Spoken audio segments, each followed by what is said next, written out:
नमस्कार दोस्तों, स्वागत है आपका आज के कंटेंट अफेयर में। आई होप आप सभी लोग अच्छे होंगे।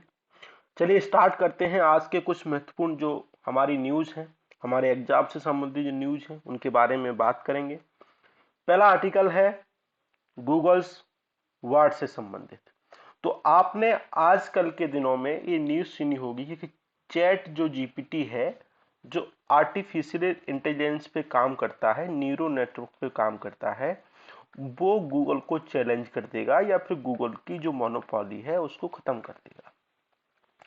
तो जो चैट जीपीटी के कारण जो गूगल था, उसने अपना आर्टिफिशियली इंटेलिजेंस जो वर्ड है वो पहले लॉन्च कर दिया, उसके बाद में लॉन्च करने वाले थे, लेकिन चैट जीपीटी के कंपटीशन के कारण, उसके चैलेंज के कारण गूगल ने अपना ये पहले इसको लॉन्च कर दिया।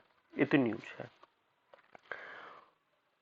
इसमें आप जो इनसे क्वेश्चन पूछेंगे उसका जवाब ये पॉइंट वाइज आपको दे देंगे। और एक काम करते हैं डेटा फीडिंग पे, इनके पास डेटा होता है उसके आधार पे अपना ये आंसर देते हैं। अगर इनके पास डेटा बाइसनेस वाला है तो ये आपको आंसर बाइसनेस वाला देंगे। अगर इनके पास डेटा न्यूट्रल वाला है तो आपको डेटा आंसर न्यूट्रल वाला देंगे। ठीक है, तो ये तो न्यूज है हमारी। तो गूगल जो वर्ड्स है वो क्या है, आर्टिफिशियल इंटेलिजेंस की पे काम करता है और ये LAMDA आधारित लैंग्वेज पे काम करता है। फ्रेज हाई क्वालिटी रिस्पॉन्स पे आधारित काम करेगा, जस्ट लाइक चैट जीपीटी की तरह काम करेगा। इसी तरह से आप इसको समझ सकते हैं, मतलब कि आप इससे क्या पूछेंगे, क्वेश्चन पूछेंगे, ये आपको क्या देगा, आंसर देगा।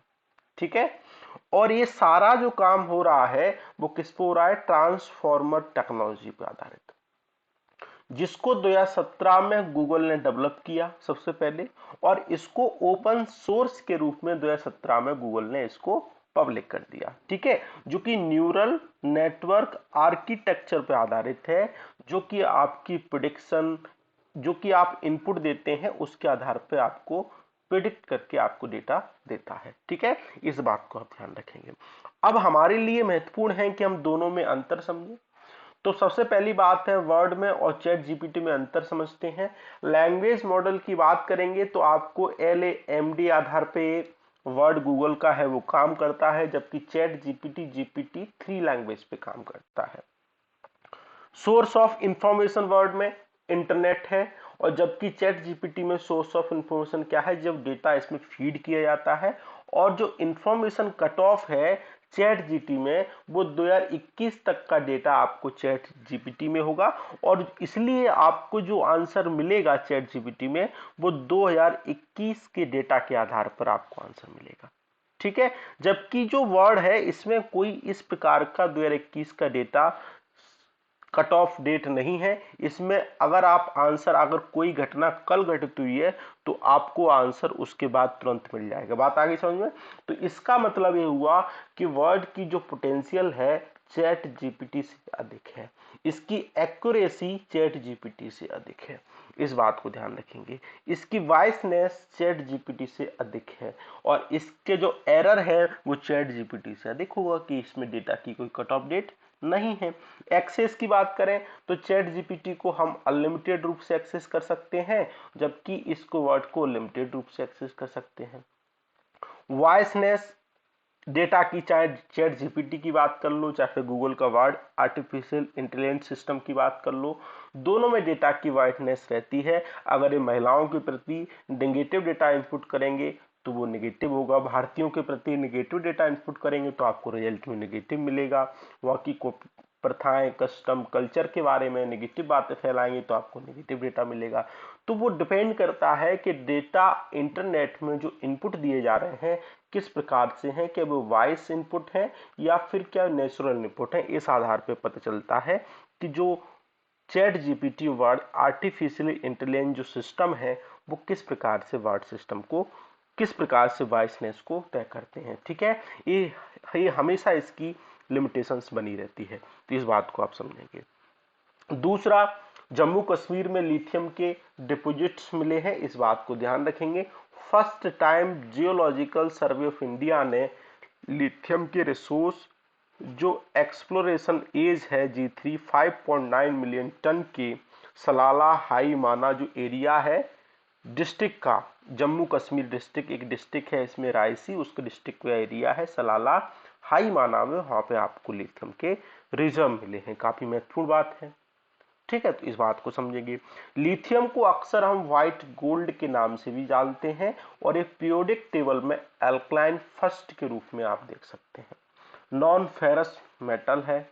हाँ, ये इसका जो सॉलिड मेटल है लाइट मान कि आपको थोड़ा सा हल्का मिलेगा, लाइटेस्ट मिलेगा, इस बात को ध्यान रखेंगे। ब्राइन और माइंड रॉक में आपको इसको मतलब कि इसको निकालना पड़ता है और इस मेटल की जो डेंसिटी होती है लोएस्ट होती है, तो इस बात को आप ध्यान रखेंगे। आपसे यहां से प्रश्न पूछा जा सकता है। दूसरा, 50% जो ग्लोबल लिथियम रिसोर्स है वो आपको बोल्विया, चिले और अर्जेंटीना में देखने को मिलेंगे और इन तीनों को मिलाकर हम बोलते हैं लिथियम ट्रायंगल। जैसे आप बोल्विया ऊपर देखेंगे, चिले इधर देखेंगे, अर्जेंटीना इधर देखेंगे और इन तीनों को यहाँ पे लिथियम रिजर्व देखने को मिलते हैं और इन तीनों को मिला के हम बोलते हैं क्या, लिथियम ट्रायंगल। ठीक है, सबसे अधिक कहाँ है, बोल्विया में। लेकिन अगर ग्लोबल लीडर की बात करें किसमें, प्रोडक्शन में, तो लिथियम का सबसे अधिक प्रोडक्शन कौन करता है, ऑस्ट्रेलिया करता है। इस बात को ध्यान रखेंगे।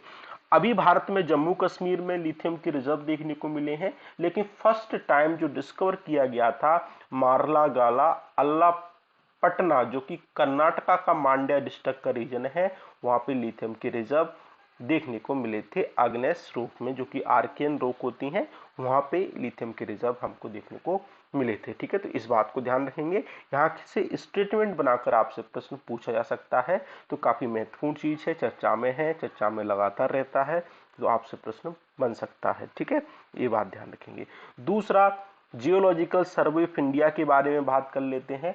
तो geological survey of India ministry of mine के अंतर्गत अटैच ऑफिस है और 1851 में इसने अपना रेलवे के लिए काम करना स्टार्ट किया और इसका हेडक्वार्टर स्पेशली आप याद रखेंगे कोलकाता में देखने को मिलेगा। इसके अलावा इसके 6 रीजनल ऑफिस भी हैं।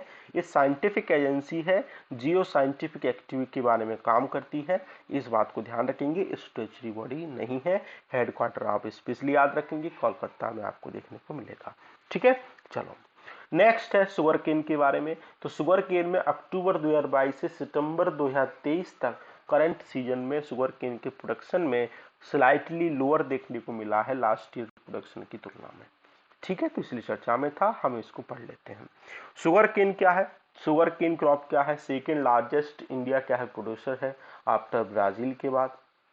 मेन सोर्स ऑफ शुगर हम देखने को, सोर्स ऑफ शुगर देखने को मिलेगा, शुगर होगा, कॉर होगा जिसको जैगरी भी बोलते हैं और इसको खंसारी भी बोलते हैं, मोलास्क भी बोलते हैं। ठीक है, ये ट्रॉपिकल पेरिनियल ग्रास है, इसकी लेंथ आपको 10 to 20 फीट के आसपास देखने को मिलेगी और शुगर केन प्लांट को मैनी टाइम हम टफ कर सकते हैं। ठीक है, मतलब कि बहुत सारे टाइम इसको काट सकते हैं, यहाँ से हम प्रोडक्शन कर सकते हैं। एक ही प्लांट से कई बार हम वहाँ से अपना जो भी मतलब की मटेरियल रहता है वो हम ले सकते हैं, उससे शुगर को प्रोड्यूस कर सकते हैं।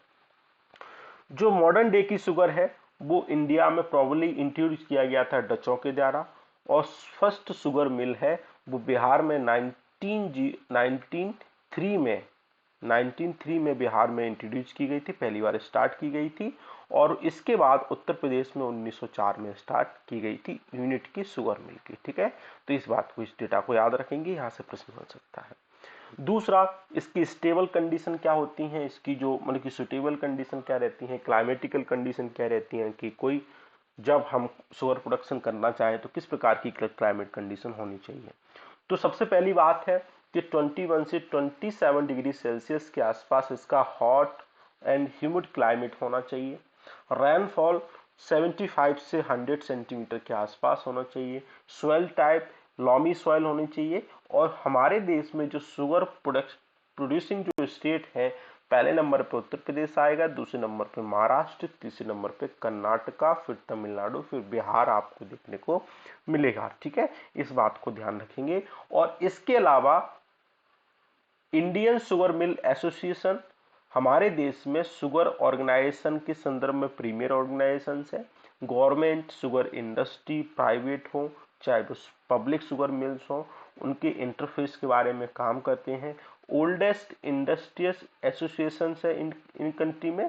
1932 में इसको सबसे पहले इस्टेब्लिश किया गया था, मतलब कि सबसे पुराना क्या है एसोसिएशन आपको देखने को मिलेगा। ठीक है, तो इस बात को आप ध्यान रखेंगे। दूसरा, wild life institute of India ने क्या किया है, नील गाय जो एंटीलॉप होता है उसके मतलब कि प्रिकॉशन के संदर्भ में काम करने की बात कर रहे हैं, इसलिए दोनों चीजें चर्चा में है। तो सबसे पहले हम बात कर लेते हैं wild life institute of India के बारे में।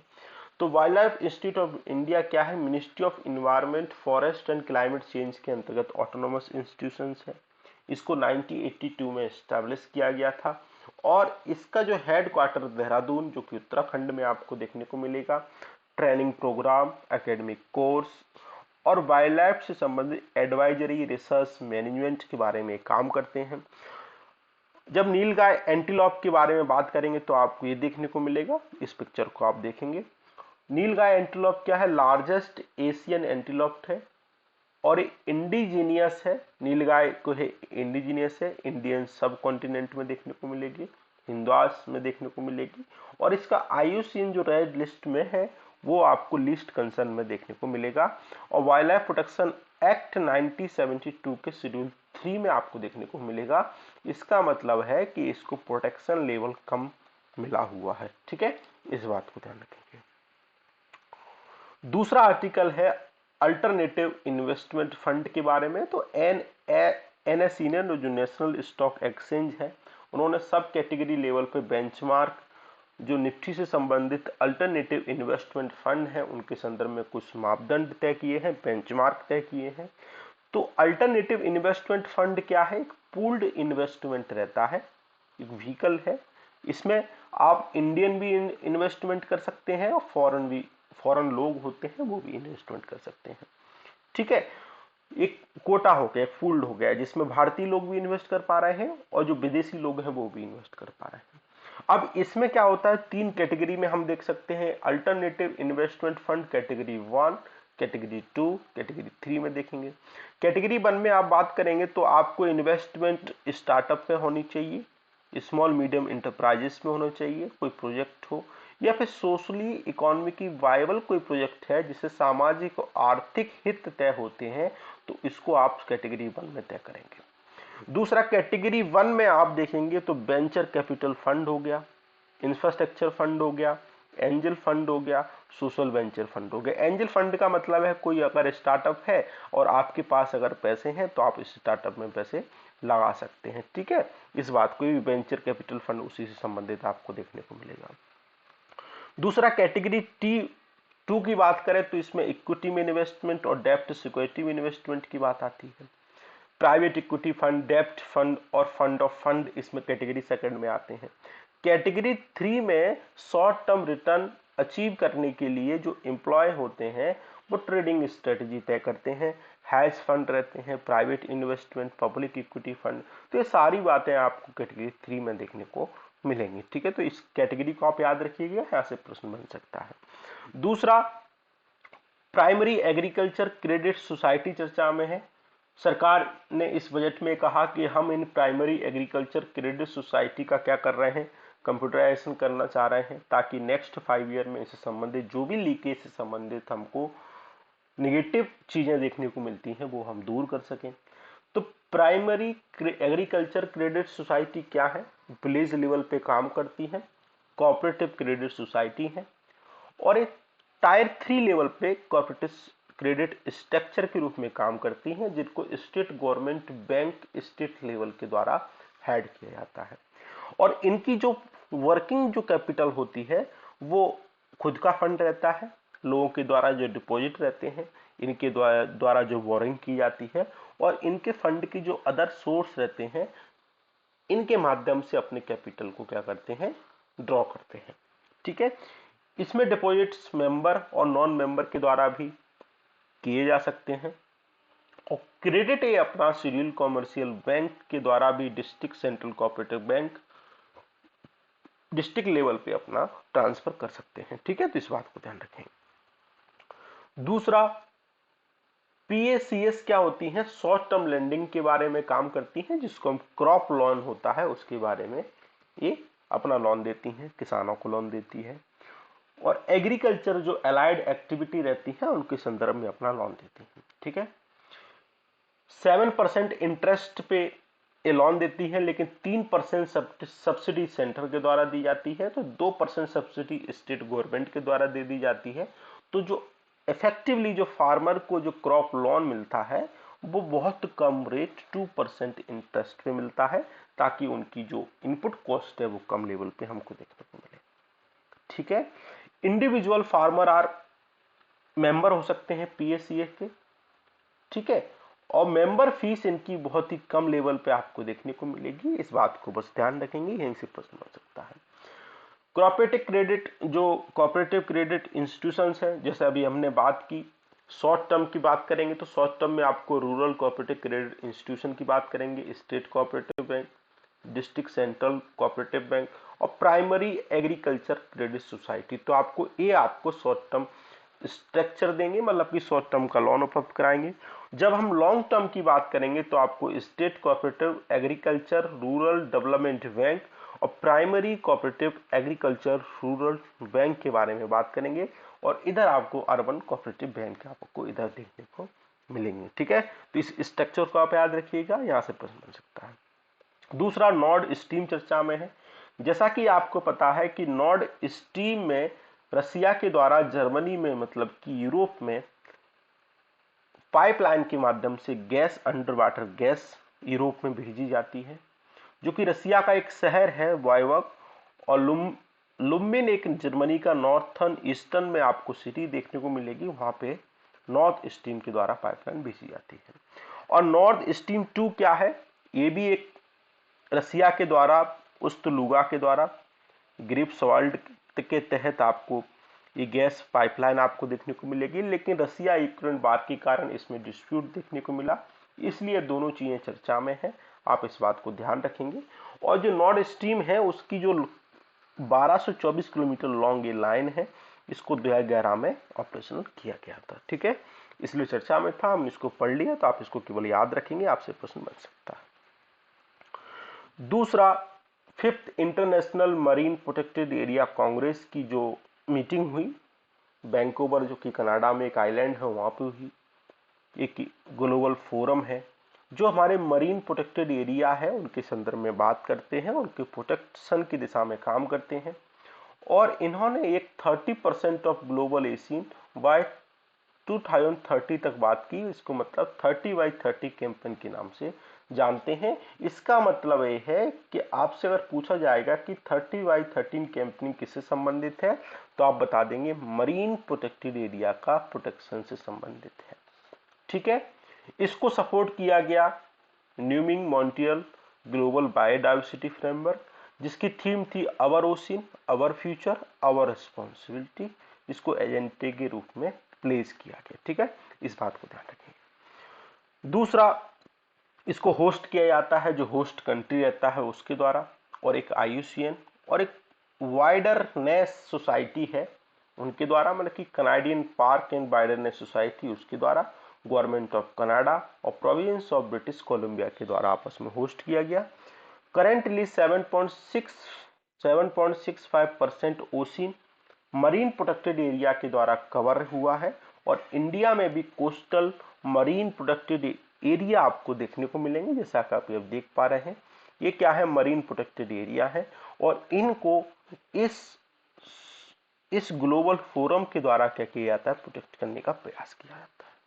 ठीक है, इस बात को। दूसरा, गवर्नमेंट ने कुछ नॉर्म तय किए हैं हाई वैल्यू डेप्ट लिस्टेड एंटिटी के लिए। सबसे पहले बात को समझो, रिलेटेड पार्टी ट्रांजैक्शन होते हैं। हाई वैल्यू डेप्ट लिस्टेड एंटिटी कंपनी ऐसी जिनके पास नॉन कन्वर्टेबल डेप्ट सिक्योरिटी है एटलीस्ट 500 करोड़ की होनी चाहिए। ठीक है, इस बात को ध्यान रखेंगे। दूसरी बात, जो आरपीटी होता है वो शेयर होल्डर के द्वारा अप्रूव होना चाहिए। 90% या फिर मोर शेयर होल्डर इसको क्या करेंगे, अप्रूव करेंगे। ठीक है, और ये कहाँ एप्लीबल होगा, जब ओनली लिस्टेड नॉन कन्वर्टिबल डेब्ट सिक्योरिटी के बारे में, और जब ऑब्जेक्शन की बात आएगी तो 75% और मोर इन वैल्यू में अगर ऑब्जेक्शन उठाते हैं कोई बोर्ड के डायरेक्टर तो उसमें ऑब्जेक्शन उठा सकते हैं। अगर ऑब्जेक्शन उठा दिया तो इसको विथड्रॉ कर सकते हैं। ठीक है, ज्यादा महत्वपूर्ण नहीं है लेकिन आप थोड़ी जानकारी में होना चाहिए तो आपको पढ़ सकते हैं। दूसरा, MQ-9B प्रेडेटर ड्रोन चर्चा में है। इंडिया और अमेरिका के मध्य इस डील होने वाली है, $3 बिलियन की डील है। ये क्या है कि ड्रोन है, अमेरिका से हम इसको लेना चाहते हैं, तो बस इतना ध्यान रखेंगे। MQ-9B प्रेडेटर क्या है तो आप बता देंगे। ड्रोन है, किस देश से संबंधित है, अमेरिका से, और कौन लेना चाहता है, इंडिया लेना चाहता है। ठीक है, 10 ईच, मतलब कि तीनों सर्विसेज के लिए हम कितने लेना चाहते हैं, 30 लेना चाहते हैं, 10 10 10। ठीक है, इस बात को ध्यान रखेंगे। दूसरा, फिनलैंड चर्चा में है। फिनलैंड और इंडिया आपस में काम करना चाहते हैं, इसलिए चर्चा में था। फिनलैंड आपको इधर देखने को मिलेगा, इधर आपको नॉर्वे स्वीडन देखने को मिलेगा, इधर आपको गल्फ ऑफ भूतनिया देखने को मिलेगा, gulf of Finland, gulf of Riga, और इधर आपको बाल्टिक सी देखने को मिलेगा। ठीक है, तो इस बात को, इस मैप को आप याद रखेंगे, इसकी जो लोकेशन है वो आप याद रखेंगे। और ये क्या है, ये सारी चीजें आपको रिस्पेक्टिव रूप से याद रखनी है, क्योंकि प्रश्न हमेशा जो क्वेश्चन आते हैं रिस्पेक्टिव लोकेशन से आते हैं। इधर आपको रसिया का पार्ट देखने को मिलेगा, थोड़ा सा अपना का पार्ट इधर रसिया ने कैप्चर किया हुआ है, मतलब कि ये रसिया का पार्ट है। ठीक है, तो इस बात को याद रखेंगे। आई होप आपको पसंद आया होगा। आज के डिस्कशन में इतना ही था। Thank you.